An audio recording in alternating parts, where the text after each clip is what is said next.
السلام عليكم ورحمة الله متابعي قناة ياسين سبورتس. قبل بداية الفيديو أتمنى أن تشتركوا في القناة وتفعيل زر الجرس ووضع زر اللايك ليصلكم كل ما هو جديد. هيا لنبدأ. جدول مباريات الهلال في دوري أبطال آسيا للنخبة دور المجموعات موسم 2025-2026.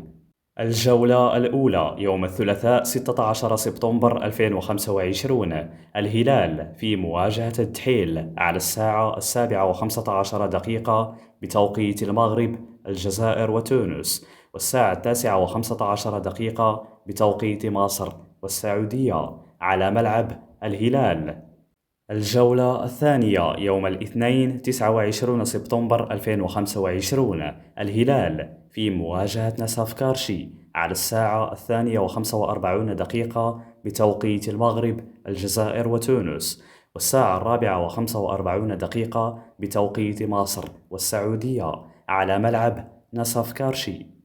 الجولة الثالثة يوم الثلاثاء 21 أكتوبر 2025. الهلال في مواجهة السد على الساعة 7:15 بتوقيت المغرب، الجزائر وتونس، والساعة 9:15 بتوقيت مصر والسعودية على ملعب الهلال.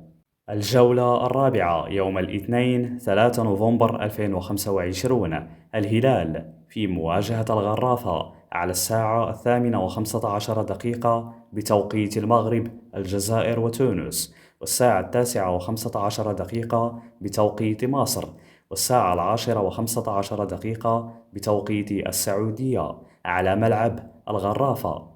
الجولة الخامسة يوم الثلاثاء 25 نوفمبر 2025. الهلال في مواجهة الشرطة على الساعة 8:15 بتوقيت المغرب، الجزائر وتونس، والساعة 9:15 بتوقيت مصر، والساعة 10:15 بتوقيت السعودية على ملعب الهلال.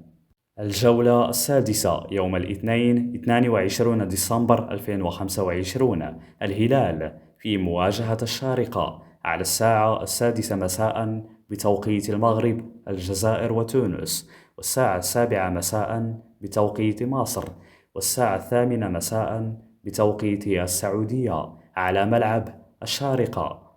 الجولة السابعة يوم الاثنين 9 فبراير 2026.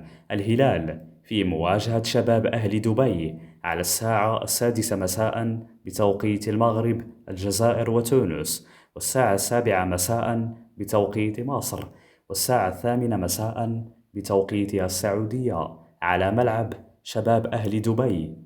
الجولة الثامنة يوم الاثنين 16 فبراير 2026.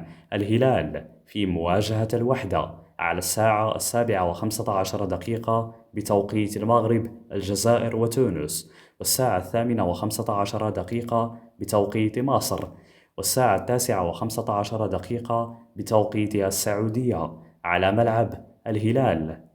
إذا وصلنا إلى نهاية الفيديو. أتمنى أن تشتركوا في القناة وتفعيل زر الجرس ووضع زر اللايك ليصلكم كل ما هو جديد. شكرا وإلى اللقاء.